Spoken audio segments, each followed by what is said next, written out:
إن الحمد لله بدعة وكل بدعة ضلالة وكل ضلالة في النار. أعوذ بالله من الشيطان الرجيم. بسم الله الرحمن الرحيم. فلا وربك لا يؤمنون حتى يحكموك فيما شجر بينهم ثم لا يجدوا في أنفسهم حرجا مما قضيت ويسلموا تسليما.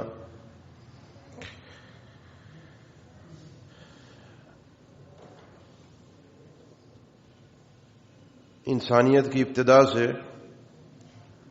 اللہ تعالی نے باطل کے ساتھ ساتھ حق کے وجود کا اعلان فرمایا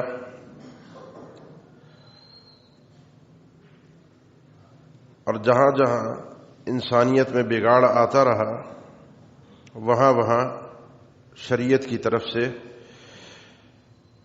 رہنمائی موجود رہی. فَإِمَّا يَأْتِيَنَّكُم مِّنِّي هُدًى فَمَن تَبِعَ هُدَايَ فَلَا يَضِلُّ وَلَا يَشْقَىٰ. ہدایت اور رہنمائی آسمان سے آتی رہے گی. اس کا سلسلہ یوں چلا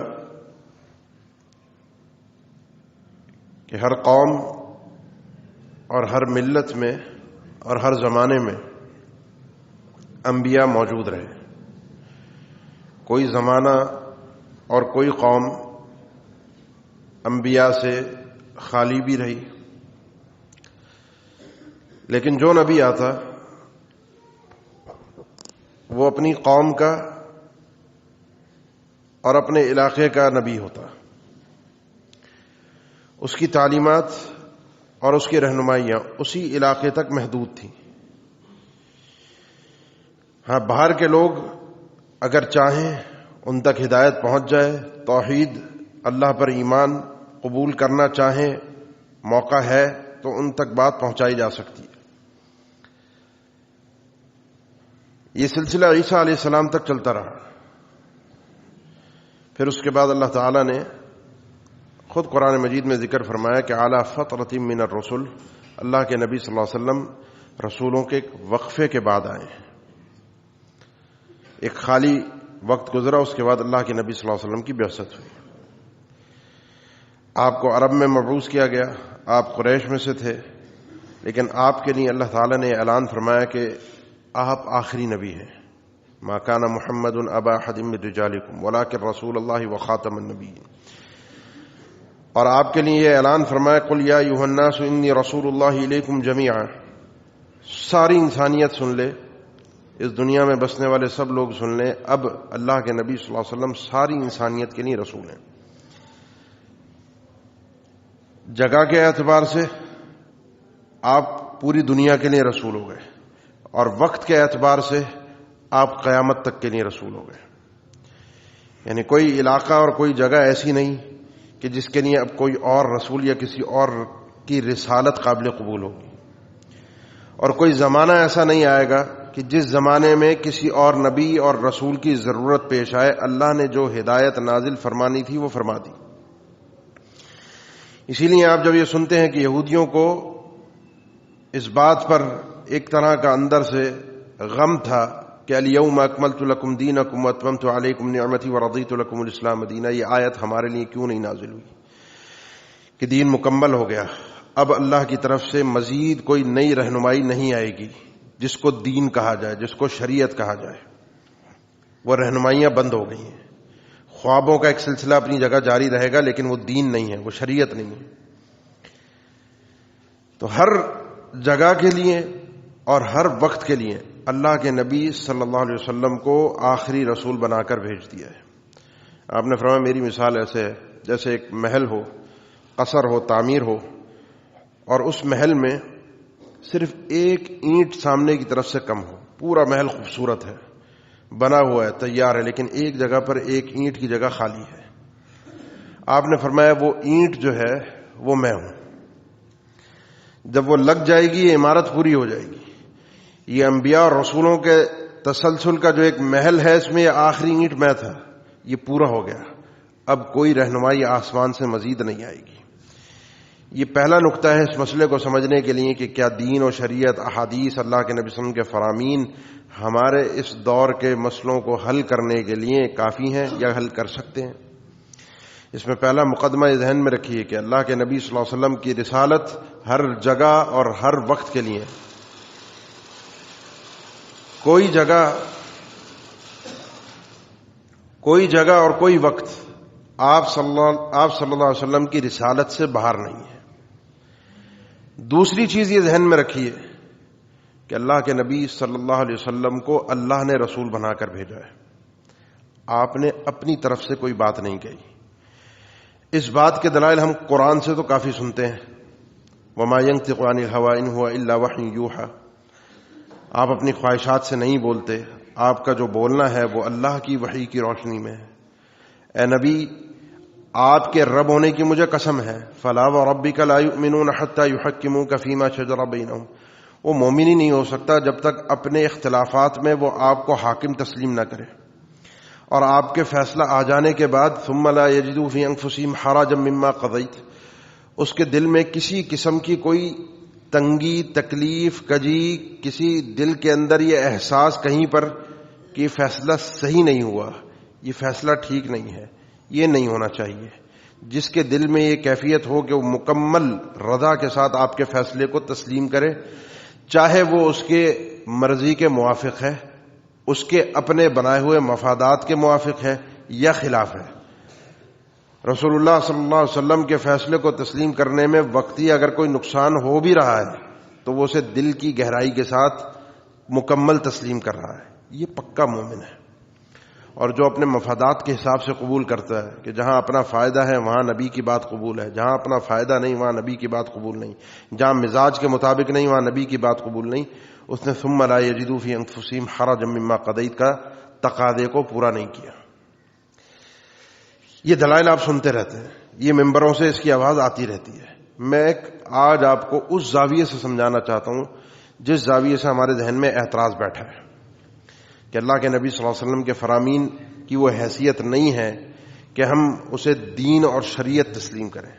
ہاں، آپ کی باتیں ایک ثقافت تھی، تاریخ تھی عرب کی، اور ہم اس تاریخ اور ثقافت کی قدر کریں، اس کو ایک ورثے کے طور پر پڑھیں پڑھائیں، ایک خوبصورت تاریخی پس منظر کے طور پر اپنی تاریخ کو دیکھیں۔ لیکن 21ویں صدی میں چونکہ ہم جی رہے ہیں، یہ ترقی کا دور ہے، یہ آگے بڑھنے کا دور ہے، اس کے جو تقاضے ہیں وہ قرآن و حدیث سے پورے نہیں ہو سکتے، یا حدیث سے پورے نہیں ہو سکتے، خاص طور پر کیونکہ ابھی ہمارے یہاں وہ مرحلہ آیا نہیں ہے، ابھی ہم اس مرحلے پر چلے ہیں جہاں پر مغرب اور یورپ اپنی انتہا کو پہنچ رہا ہے، کیونکہ وہاں پر ایک تصادم رہا 300-400 سال سے، سن 1600 عیسوی سے ایک تصادم رہا مذہبی طبقے میں، ان کے عیسائی مذہبی طبقے میں اور ان کے جدت پسند طبقے میں، اور آخرکار 19ویں صدی فیصلہ کن ثابت ہوئی کہ مذہب کو انہوں نے اپنی عبادت گاہوں تک محدود کر کے دنیا کے اندر اپنا لوہا منوایا۔ ان کے مذہبی پیشواؤں کی بھی غلطی تھی اور ان لوگوں کی بھی غلطی تھی جو جدت پسندی کا نعرہ لگا رہے تھے۔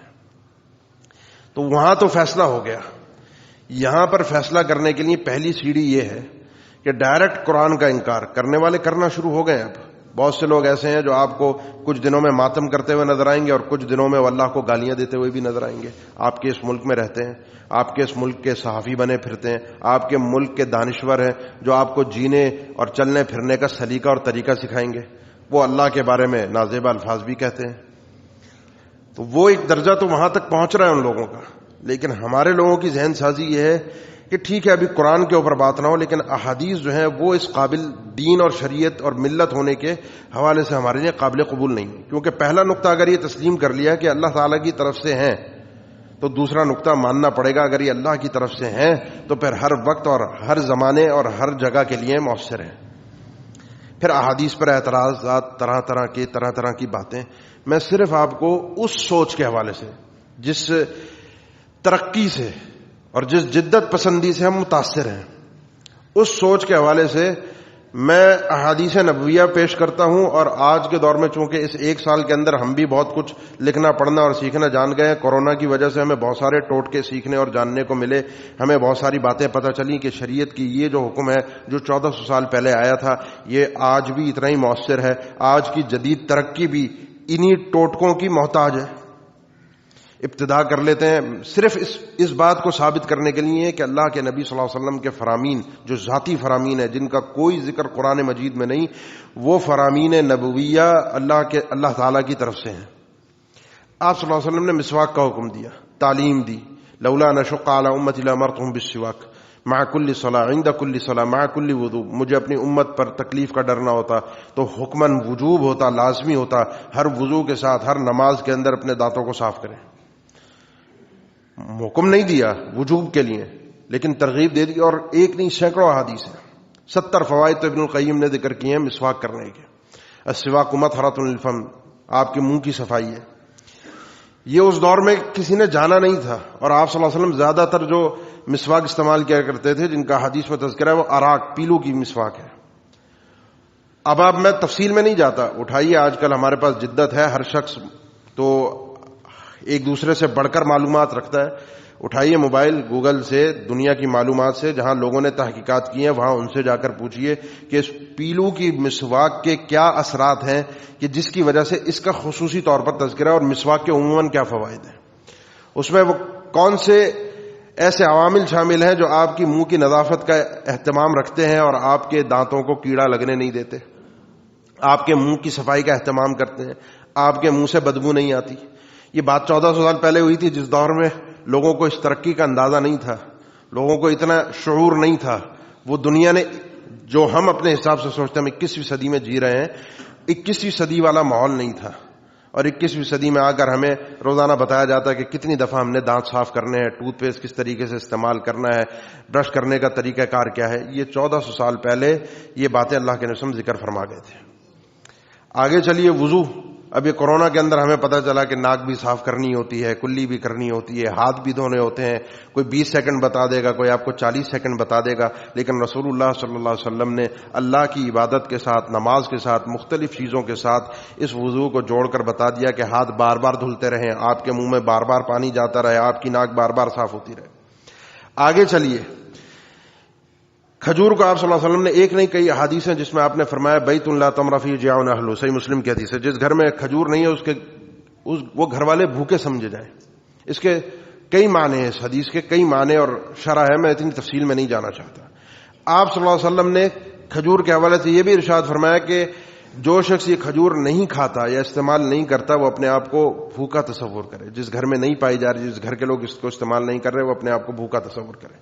آپ بازار سے کوئی بھی چیز خریدتے ہیں جو امریکہ اور یورپ سے بن کر آئی ہے، امپورٹ ہوئی ہے، کھانے پینے کی چیز ہو، ڈبے میں پیک ہوتی ہے، آپ اس کے ڈبے کو اٹھائیے تو پیچھے کچھ اس کے اجزاء لکھے ہوئے ہوتے ہیں کہ کن چیزوں سے یہ چیز بنی ہے، اور پھر اس کے بعد آپ کو یہ ذکر کیا جاتا ہے کہ اس کے اندر کتنا کیلشیم ہے، کتنا اس کے اندر جو ہے مختلف اس کے اندر چیزوں کا تذکرہ ہوتا ہے کہ یہ غذائیت کی یہ چیز اتنی مقدار میں ہے، غذائیت کی یہ چیز اتنی مقدار میں ہے، جو ایک انسان کے لیے اس کی اتنی مقدار اس کے جسم کی اس ضرورت کو پورا کر دیتی ہے جو غذائیت کے لیے جسمانی ضرورت ہے.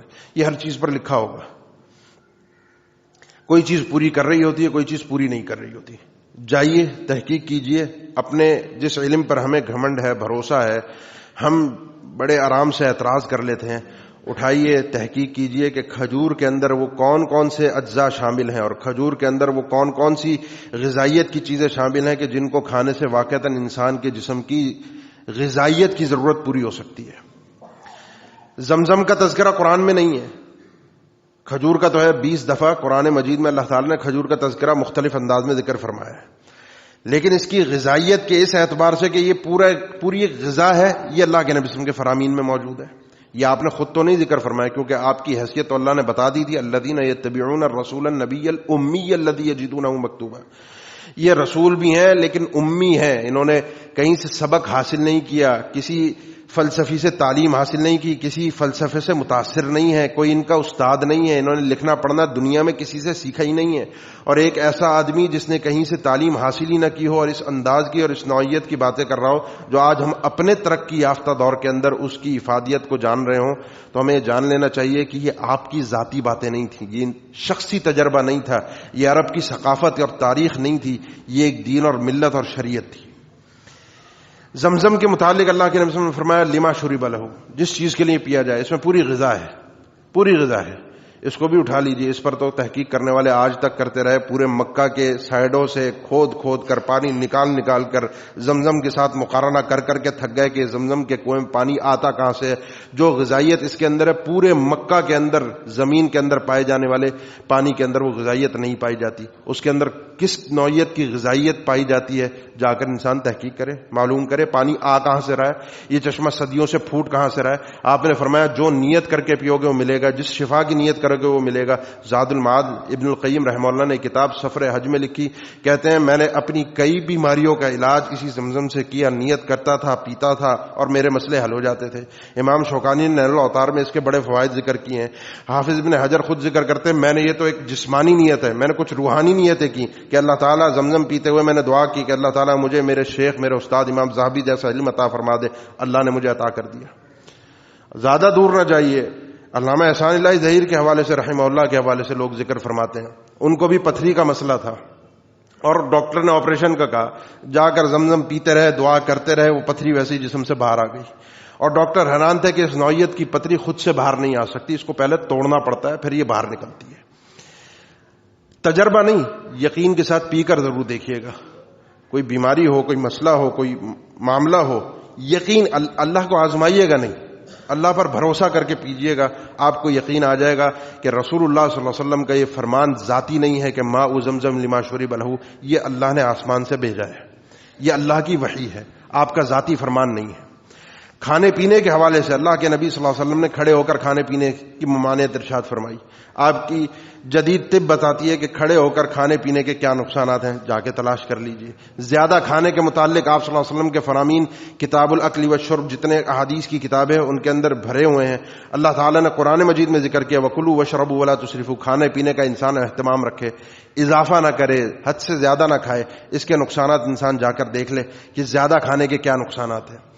آپ کے سامنے سرکہ موجود ہے، اس سرکے کے کیا فوائد ہیں، اس سرکے سے کس طریقے سے انسان اپنے جسم کے اندر دوڑنے والے خون کا علاج کر سکتا ہے، یہ آپ کی جدید طب ساری کی ساری انہی فرامین نبویہ پر جو 1400 سال پہلے عرب کے اندر ایک پہاڑی علاقے سے بیٹھنے والا شخص جب یہ باتیں کر رہا ہے تو اپنی طرف سے نہیں کر سکتا۔ اور مزید آگے بڑھ جائیے، آخری بات صرف اس ضمن میں کرتا ہوں، یہ باتیں بہت طویل ہیں، آپ صلی اللہ علیہ وسلم کے فرامین اس انداز کے کہ جس کو آج کا ہمارا جدید ترقی یافتہ دور تسلیم کر رہا ہے۔ آخری چیز جس کو حبہ سودا کہا جاتا ہے، کلونجی، جس کا استعمال ہمیں ان دنوں میں کافی پتہ چلا، کافی ہم نے لوگوں نے اس پر ریسرچ کی، کافی تحقیق کی، میں نے بھی اس کے حوالے سے بہت سے لوگوں سے پوچھا، اطباء حضرات سے پوچھا، معلوم پڑنے میں یہ آیا کہ آج کی آپ کی جدید طب جو کئی دوائیاں آپ کے جسم کے لیے بناتی ہے، جن اجزاؤں سے اور جن جڑی بوٹیوں سے، ان میں ایک کثیر مقدار خاص طور پر آپ کے دفاعی نظام کو مضبوط کرنے کے لیے، آپ کے اندر ایسی طاقت پیدا کرنے کے لیے جو باہر سے آنے والے جراثیم کو ختم کر سکے،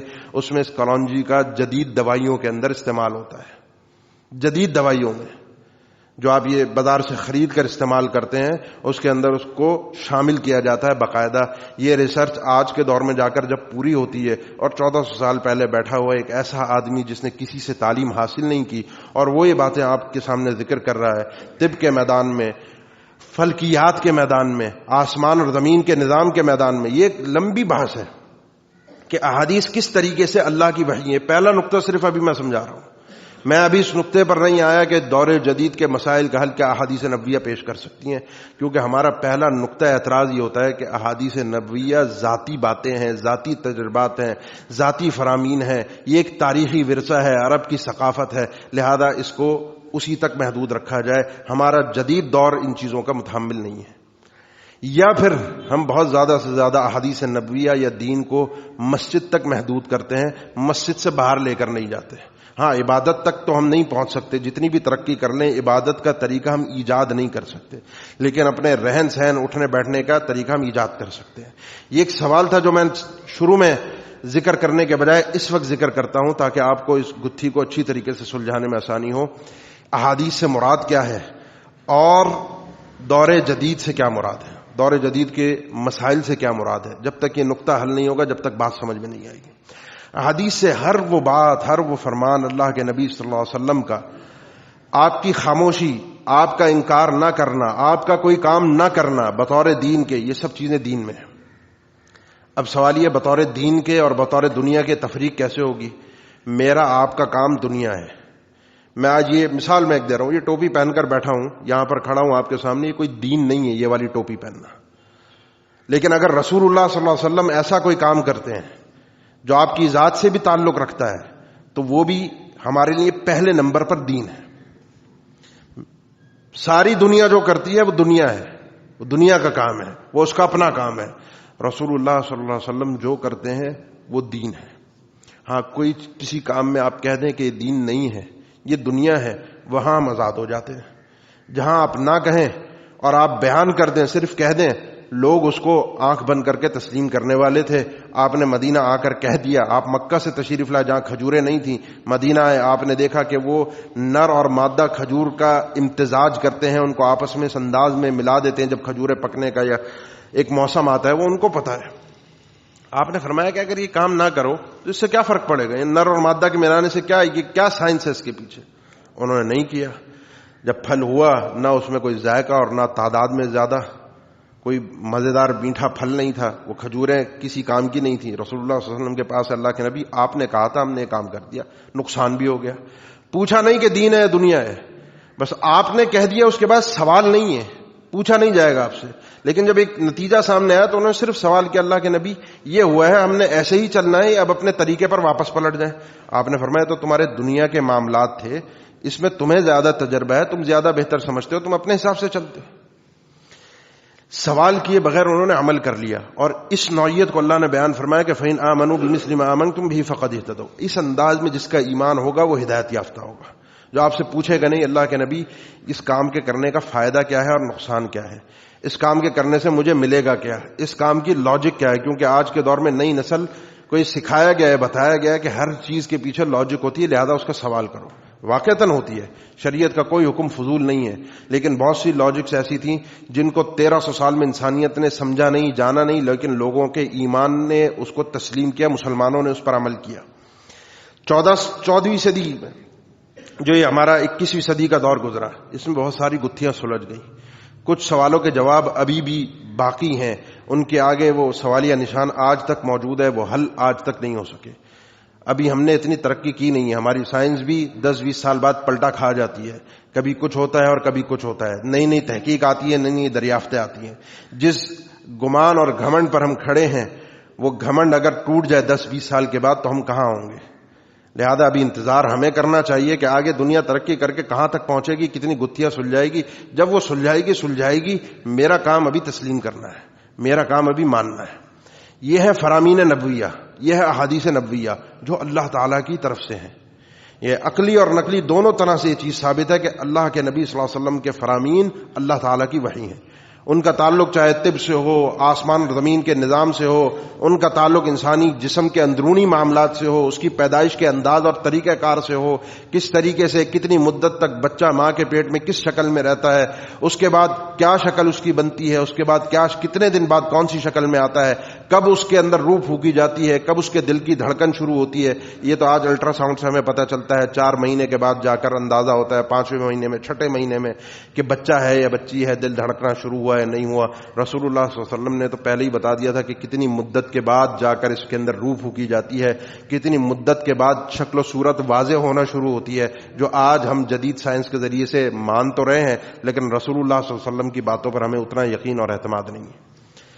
آئیے دوسرے سوال کا جواب، دور جدید کیا ہے اور دور جدید کے مسائل کیا ہیں؟ اصل میں ہمارے ہاں مسئلہ یہ ہے کہ ہم دور جدید کو اپنی آزادی تصور کرتے ہیں، جو مغرب نے بھی صحیح طرح سے ہمیں نہ سمجھائی اور نہ دکھائی۔ ہم نے تو بس ایک چیز دیکھی کہ آزادی یا کامیاب یا ایک خوبصورت یا ایک ترقی یافتہ نظر آنے کا اور اس انداز سے جینے کا سلیقہ یہ ہے کہ انسان پھٹے ہوئے کپڑے پہن کر گھومے، عجیب و غریب قسم کے بالوں کا ڈیزائن بنوائے، آدھا جسم کھلا ہو آدھا جسم ڈھکا ہو، نہ گھر کا پتہ ہو، نہ باپ کا پتہ ہو، نہ ماں کا پتہ ہو، نہ خاندان کا پتہ ہو، نہ ماں باپ کی ذمہ داری کہ وہ بچوں کی ذمہ داری کو ادا کر سکیں، ان کی تربیت کر سکیں، نہ بچوں کی ذمہ داری ہے کہ جب ماں باپ بوڑھے ہو جائیں تو ان کو سنبھال سکیں۔ ہم نے سمجھا شاید ترقی کا یہ تصور ہے، ترقی اسے کہتے ہیں۔ وہ جو جہالت اور فحاشی اور بے غیرتی اور بے حیائی ان کے اندر پائی گئی ہے، ہم نے اس کو ترقی تصور کیا ہے، اور یہ ترقی نہیں ہے۔ ہم تو یہی آزادی چاہتے ہیں نا ان سارے نعروں کے پیچھے۔ لبرلزم اور کیا ہے، احادیث کا انکار اور کیا ہے، وہ جو پابندیاں، وہ جو گھیرا تنگ احادیث ہمارے گرد کرتی ہیں اور ہمیں انسان بنا کر جینے کا سلیقہ سکھاتی ہیں، اب اس انسانیت کے دائرے سے نکل کر حیوان کی طرح زندگی گزارنے کی کوشش کرتے ہیں اس آزادی کے پیچھے، اس دور جدید کے نام پر، جبکہ دور جدید یہ نہیں ہے۔ دور جدید اصل میں اس ترقی کا نام ہے جس ترقی سے ہم ابھی سال ہر سال کی مسافت پر ہیں، اور اس کا الزام بھی عام طور پہ ہمارے ملک میں مولویت کو ہی دیا جاتا ہے کہ مولوی کی وجہ سے ہم ترقی نہیں کر سکے، مدرسے اور مسجدوں نے ہمیں آگے نہیں بڑھنے دیا۔ جبکہ دیکھا جائے تو دور جدید کی ترقی کیا ہے؟ دور جدید کی ترقی یہ ایجادات ہیں جو اس دور کے اندر ملی ہوئی ہیں، جس سے ہمارا وقت بچتا ہے، جس سے ہماری صلاحیت بچتی ہے، جس سے ہمارے خرچے بچتے ہیں، اور جس کے ذریعے سے تھوڑے سے وقت میں ہم بڑے بڑے کام سر انجام دے لیتے ہیں۔ چھوٹا سا موبائل ہے، آپ اس کے ذریعے سے بڑے بڑے کام سر انجام دیتے ہیں، آپ کے کاروباری معاملات چلتے ہیں۔ ہوائی جہاز ہے، تھوڑے سے وقت میں آپ کہیں سے کہیں پہنچ جاتے ہیں۔ انٹرنیٹ کی سہولت سے آپ دنیا کے ہر جگہ کا منظر کو دیکھ سکتے ہیں۔ آگے بڑھتے جائیے، ہاتھ میں آپ کے گھڑی ہے، کپڑے سلوانے کا طریقہ ہے، نئی مشینوں کی ایجادات ہے، نئی نئی چیزیں ہیں، مشینری ایجاد ہو رہی ہے۔ یہ دور جدید ہے، یہ دور جدید کے مسائل ہیں، یہ دور جدید کی ایجادات ہیں۔ اس میں آپ کو کون سے مولوی نے، کون سے دین نے آگے بڑھنے سے روکا ہے؟ اب آئیے دین کو تھوڑا سا سمجھیے۔ شریعت کیا ان مسائل کا حل پیش کرتی ہے؟ شریعت نے دو انداز میں ان مسائل کا حل پیش کیا ہے احادیث میں، خاص طور پر ان دو مسائل کا حل، کیونکہ پہلا نقطہ ہمیشہ اپنے ذہن میں رکھیں جہاں سے میں نے بات شروع کی تھی کہ اللہ کے نبی صلی اللہ علیہ وسلم آخری رسول ہے، ہر زمانے کے لیے اور ہر جگہ کے لیے۔ ایسا نہیں ہو سکتا کہ آج کے دور میں آپ کی رسالت کی ہمیں ضرورت نہ ہو، اور یہ بھی نہیں ہو سکتا کہ ہم دین کو صرف مسجد کی حد تک محدود کر دیں اور اپنی دنیا کو اپنی مرضی سے جینا شروع کر دیں۔ ہاں یہ ضرور ہے، اللہ کے نبی صلی اللہ علیہ وسلم نے فرمایا ان اللہ حد حدودا فلا تعتدوا، اللہ نے شریعت میں، دین میں حدیں مقرر کر دی ہیں، ان حدوں سے آگے نہیں بڑھنا۔ طویل حدیث آخر میں آپ نے فرمایا وسکت عن اشیاء رحمتا بکم غیر نسیان فلا تسألوا عنها۔ ہاں کچھ چیزوں کے متعلق اللہ نے کچھ بھی بیان نہیں کیا، ان کا کوئی حکم ذکر نہیں ہے قرآن میں، نہ حدیث میں، نہ میرے ذریعے سے بیان فرمایا۔ اس موبائل کا، اس ہوائی جہاز کا، اس انٹرنیٹ کا، اس دنیا کی ترقی کا، اس دنیا سے خزانے نکالنے کے لیے، زمین کھودنے کے لیے جو مشینری استعمال کی جا رہی ہے، ان کا کوئی حکم نہیں ہے شریعت میں۔ رحمتم بکم غیر نسیان، اللہ نے تم پر رحمت کرتے ہوئے خاموشی اختیار کی، بھولا نہیں ہے۔ وما کان ربک نسیا، اللہ بھولنے والا نہیں ہے۔ اللہ نے شریعت قیامت کی صبح تک کے لیے نافذ کی ہے، یہ اس دن تک کے لیے شریعت ہے، اور اس کے بعد یوم جزا میں اسی شریعت کے مطابق ہی گفتگو ہوگی، سوال و جواب ہوں گے، حساب و کتاب ہوں گے۔ اللہ بھولا نہیں ہے، تم پر رحمت کی ہے، اب ان کو کرید کر پریشان ہونے کی ضرورت نہیں ہے فضول کے سوالات کر کے، کیونکہ ایک مزاج یہ بھی ہے کہ ہر چیز کے استعمال کے لیے، ہر چیز کے لیے شریعت سے اس انداز میں پوچھنا کہ شریعت ہی بتائے۔ اللہ نے آزاد کیا دنیا کے معاملے میں، کن معاملات میں؟ جہاں تک وہ معاملہ شریعت کی حدود کو کراس نہ کر رہا ہو، شریعت کے اندر داخل نہ ہو رہا ہو، وہ پابندیاں جو اللہ تعالیٰ نے دنیا کے اندر رکھی ہیں ان کو نہ توڑ رہا ہو۔ کیونکہ ہمارے نزدیک آزادی کا وہ تصور جو ہم نے بے حیائی اور فحاشی کے طور پر یورپ سے امپورٹ کیا ہے، وہ تو شریعت کی سراسر مخالفت ہے، وہ تو شریعت سے متصادم ہے۔ ہاں وہ ترقی، اب آپ اس مشینری کا سوال کیجئے، ان ادویات کا سوال کیجئے، اس دنیا کے نظام کا سوال کیجئے، اس موبائل کا سوال کیجئے، شرعی حساب سے پوچھئے، اپنے طب کے معاملات کے متعلق شریعت سے پوچھئے، احادیث سے پوچھئے، کوئی ایک مسئلہ ایسا ہوگا جس میں شریعت سے آپ قرآن و حدیث سے کوئی مسئلہ نہ نکال سکتے ہو، جو شریعت سے ٹکرا رہا ہو اور شریعت میں اس کا حل مطلوب ہو؟ ناممکن ہے، ناممکن ہے کہ کسی مسئلے کا جواب موجود نہ ہو۔ آپ کاروبار کرتے ہیں، کاروبار کے اندر اس موبائل کا استعمال کرتے ہیں، انٹرنیٹ کے ذریعے سے آپ چیزوں کو دیکھتے ہیں، خریدتے ہیں، بیچتے ہیں، یہ سب کی سب شریعت میں معتبر ہے، یہ سب کی سب شریعت میں معتبر ہے. یہ بیع بالکل معتبر ہے، یہ نکاح معتبر ہے، یہ طلاق معتبر ہے. ایک شخص نے اپنے وکیل کے ذریعے سے اللہ کے نبی صلی اللہ علیہ وسلم کے دور میں اپنی بیوی کو طلاق بھجوا دی. طلاق جب پہنچ گئی، اس کی بیوی اپنے حوالے سے جو اس کے احکامات تھے اس کو وہ شروع ہو گئے. یہی اگر موبائل کی تصدیق ہو کہ اسی آدمی نے طلاق دی ہے، آواز اسی کی ہے، وہی موجود ہے، اسی نے میسج کیا ہے، وہی جو کیمرے پر سامنے بیٹھ کر بات کر رہے ہیں وہی آدمی ہے، یہ تصدیق ہونی چاہیے. شریعت آپ کو کہتی ہے آگے بڑھیے، کوئی مسئلہ نہیں ہے. آپ نیا مسئلہ لے کر آئے ہوائی جہاز میں نماز پڑھنے کا، کیونکہ اللہ کے نبی صلی اللہ علیہ وسلم سواری پر فرض نماز نہیں پڑھا کرتے تھے، سواری سے اتر کر پڑھا کرتے تھے، اور نوافل آپ صلی اللہ علیہ وسلم سواری پر بیٹھے بیٹھے بھی پڑھ لیا کرتے تھے. اب ہم ہوائی جہاز میں ہیں، فجر کی نماز کا وقت ہوگا، 1-1.5 گھنٹے کے اندر ختم ہو جائے گا. جب تک جہاز زمین پر اترے گا ہماری نماز کا وقت نکل چکا ہوگا. یہ تو چلے 2-4 گھنٹے، 6-8 گھنٹے، کبھی کبھی 15-15 گھنٹے کی، 16-16 گھنٹے کی فلائٹس ہوتی ہیں. انسان ہوا میں معلق ہی ہوتا ہے اور دن کے دن گزر جاتے ہیں، یعنی ایک نماز نہیں 4-5 نمازیں گزر جاتی ہیں آپ کی ہوا کے اندر. اب آپ کیا کریں گے؟ شریعت کیا قرآن آپ کو مسئلہ بیان کرے گا؟ نہیں کرے گا، بالکل کرے گا. آپ احادیث سے پوچھئے، اللہ کے نبی صلی اللہ علیہ وسلم خود تو عمل نہیں کیا کرتے تھے، لیکن جب صحابہ نے آپ سے سوال کیا اللہ کے نبی ہم سمندر میں کشتیوں پر سوار ہوتے ہیں، پانی لے کر سوار ہوتے ہیں اور پانی کم ہوتا ہے، ہم شکار کے لیے ویسے سفر کے لیے جاتے ہیں، اگر اس پانی سے ہم وضو کر لیں گے تو پی نہیں سکتے، اگر پی لیں گے تو وضو نہیں کر سکتے، پانی مقدار میں کم ہے. آپ نے فرمایا سمندر کا پانی پاک ہے اور اس کا مردار بھی حلال ہے. یعنی جہاں تمہیں پانی کی دقت ہو رہی ہے، کبھی کھانے کی دقت بھی ہو سکتی ہے، کبھی کھانے کی پریشانی بھی ہو سکتی ہے. کھانے کے لیے بھی چیز یہاں سے لے سکتے ہو اور پینے کے لیے بھی لے سکتے ہو، استعمال کے لیے بھی لے سکتے ہو. اشارہ تھا کہ جو پانی ساتھ لے کر جاؤ اس کو پینے میں استعمال کر لو، کیونکہ سمندر کا پانی عام طور پر پینے کے استعمال میں ڈائریکٹ نہیں آتا. آپ استعمال کیجئے. اب جب انہوں نے وضو کے متعلق سوال کیا تو لا محالہ ان کی نمازیں کہاں ہونی تھیں؟ اسی کشتی پر. وہ آدمی جو ایسی سواری پر سوار ہے، جو سواری اس کے اختیار میں نہیں ہے، جو سواری جب وہ انسان اس سواری سے اتر کر زمین پر آئے گا تو نمازوں کے اوقات جا چکے ہوں گے، وہ قبلہ رخ ہو اپنی سواری میں بیٹھ کر نماز پڑھ لے.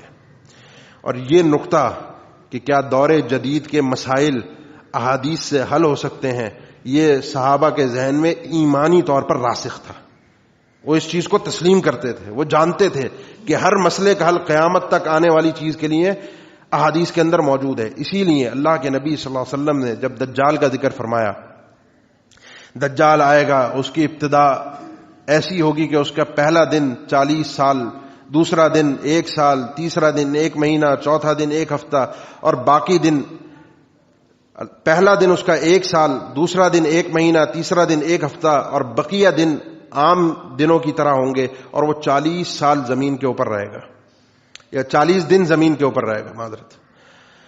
اب یہ جو تفصیل جب نبی صلی اللہ علیہ وسلم نے ذکر فرمائی کہ پہلا دن کتنا ہوگا، 1 سال کے برابر، یہ آج کی آپ کی جدید سائنس اس گتھی کو سلجھا رہی ہے. وہ ٹائم ٹریول کے حوالے سے بہت ساری چیزوں کے حوالے سے ذکر کرتی جا رہی ہے کہ کس طریقے سے ایک آدمی وقت سے زیادہ تیز رفتار میں جا کر آگے بڑھ کر اور کس طریقے سے اپنی زندگی کو تیزی کے ساتھ گزار سکتا ہے. ابھی وہ گتھی سلجھ رہی ہے، پتہ نہیں کیا اس کا نتیجہ نکلے گا، صحیح ہوگا یا غلط ہوگا. میں بحیثیت مسلمان اس بات پر ایمان رکھتا ہوں یہ سائنس نہ بھی سلجھائے، لیکن اللہ تعالی ہر چیز پر قادر ہے. جب اللہ کے نبی صلی اللہ علیہ وسلم نے اس بات کو بیان فرمایا تو اللہ تعالی ہر چیز پر قادر ہے، آپ نے اپنی مرضی سے بیان نہیں فرمایا. اب جو اگلا مسئلہ ہے، اگلا مدعا ہے، وہ تھا صحابہ کرام کا. اللہ کے نبی نماز کیسے ہوگی، یعنی اس ٹائم کو کس طریقے سے ہم مینج کریں گے، کیونکہ ایک دن میں 5 نمازیں فرض ہیں، وہ ایک دن اتنا طویل ہو جائے گا، تو اس وقت نماز کی کیا صورتحال ہوگی، مسئلے کا حل بیان فرمائیے. اس نقطہ نظر کو یوں نہیں سوچا کہ وہ اس دور کے لوگ ہوں گے، وہی اس مسئلے کو دیکھیں گے، وہی نپٹائیں گے، وہ اپنے دور کے مطابق جئیں گے، وہ اپنے دور کے مطابق مسئلوں کو حل کریں گے. ایسا نہیں تھا. آپ نے فرمایا کہ اس وقت اندازے کے حساب سے جو ایک اندازہ بنتا ہے اس حساب سے اس مسئلے کو حل کر لینا. وہ اندازہ کیا بنے گا؟ وہ اندازہ یہی بنے گا، آج آپ کی گھڑیاں ہیں جو آپ کو بتا دیتی ہیں کتنی دیر بعد سورج کے زوال کا وقت ہوتا ہے، کب کیا ہوتا ہے. سورج غروب نہیں بھی ہو رہا، کیونکہ آج بھی دنیا کے اندر جائیے دیکھیے، آج پوری ویڈیوز موجود ہیں، تصاویر موجود ہیں، دنیا کے نقشے پر ایسی جگہیں موجود ہیں جہاں پر 6 مہینے رات اور 6 مہینے دن رہتا ہے، سورج غروب ہی نہیں ہوتا، ایک تسلسل کے ساتھ سیدھا چلتا رہتا ہے. ان کی وہی دن ہے اور وہی رات ہے. وہ اپنے سارے روزمرہ کے معاملات اسی حساب سے چلاتے ہیں. اس میں وہ سوتے بھی ہیں، جاگتے بھی ہیں، کھانے پینے کی روٹین بھی اسی طریقے سے ہے. جب سارے دنیا کے معاملات اسی طریقے سے ہیں تو دین کے معاملات کو تبدیل نہیں کیا جا سکتا کہ 6 مہینے میں کے اندر صرف وہ 5 نمازیں پڑھیں گے، کیونکہ نہ ان کا غروب ہے، نہ زوال ہے، نہ کوئی اور کہانی ہے، بلکہ وہ ایسا فیصلہ کرنے سے پہلے شریعت کی نصوص کو سامنے رکھیں گے. کوئی مسئلہ ایسا نہیں ہے، کوئی مسئلہ ایسا نہیں ہے آپ کے دور جدید کا جو مسئلہ ہو، بے غیرتی نہ ہو، فحاشی نہ ہو، آزادی نہ ہو، انسان شریعت کی حدود سے باہر نکل کر، انسانیت کے لبادے سے باہر نکل کر جانور بننے کی کوشش نہ کر رہا ہو. کوئی مسئلہ ایسا نہیں ہے جو شریعت میں حل طلب نہ ہو. ہمیں اصل میں شریعت کی پابندیاں بری لگتی ہیں. ہمیں رسول اللہ صلی اللہ علیہ وسلم کے وہ فرامین جس میں آپ نے پردے کے احکامات دیے، جس میں آپ نے داڑھی کا کہا، جس میں آپ نے سب چیزیں سکھائیں، ہمیں وہ چیزیں بری لگتی ہیں. ہاں یہی اگر ہمارا معاشرہ تبدیل ہو جائے، کیونکہ اللہ کے نبی نے مرد کو پائچے اوپر رکھنے کے لیے کہا، عورت کو نیچے رکھ کرنے کے لیے کہا. عورت کے قدم تو نماز میں بھی چھپے ہونے چاہیے، لیکن ہماری دور جدید نے ہمیں الٹا کر کے سکھایا کہ مرد کے پائچے نیچے ہوں، عورت کے پائچے اوپر ہوں. ہم نے اس چیز کو تسلیم کر لیا کہ ہاں یہی ثقافت ہے، یہ ترقی کی نشانی ہے، یہ ہے دور جدید جس سے ہم کامیاب ہو سکتے ہیں. اب اس عقل پر ماتم ہی کیا جا سکتا ہے، اس عقل پر ماتم ہی کیا جا سکتا ہے کہ شریعت نے کس طریقے سے عورت کو عزت عطا کی تھی کہ اس کے پیر چھپے رہیں، اس کا جسم محفوظ رہے، کوئی شیطان اور بھیڑیا اس وجود پر گندی نظر نہ ڈال سکے. اور کس طریقے سے مرد کو کہا تھا کہ وہ اپنے سوچ کی صحیح معنی میں حفاظت کر سکے، اپنے آپ کے اندر بڑائی محسوس نہ کرے، اپنے آپ کو بڑا تصور نہ کرے، لوگوں کو کمتر اور حقیر تصور نہ کرے، تو اس کا لباس بھی ایسا ہو کہ جس کے ذریعے سے اس کے دماغ تک یہ سوچ ہی نہ پہنچ سکے کہ وہ اپنے آپ کو بڑا اور برتر تصور کرے. ہم ان سارے میزانوں کو تبدیل کرنا چاہتے ہیں اور ہم سمجھتے ہیں دور جدید شاید یہ ہے، اور دور جدید کی ترقی یہ ہے. میں نے گفتگو کے اندر 3 باتیں آپ کو سمجھانے کی کوشش کی. ایک یہ کہ رسول اللہ صلی اللہ علیہ وسلم کے فرامین اللہ تعالیٰ کی وحی ہیں، اور جب اللہ کی وحی ہیں تو قیامت تک رہیں گے، ہر جگہ کے لیے اور ہر وقت کے لیے قابل قبول ہوں گے.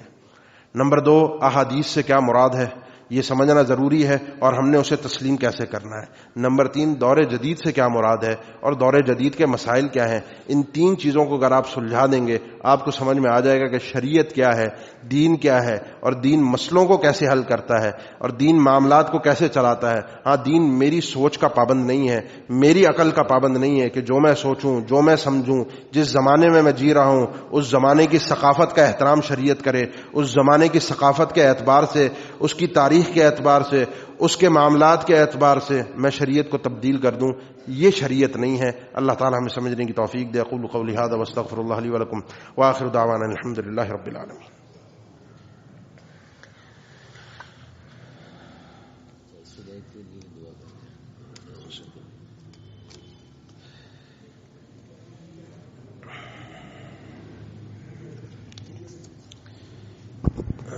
یہ آپ کا ہے، آپ کی ہے، آپ کی پرچی نام نہیں لکھا ہوا نا، دعا کرانی ہے میری.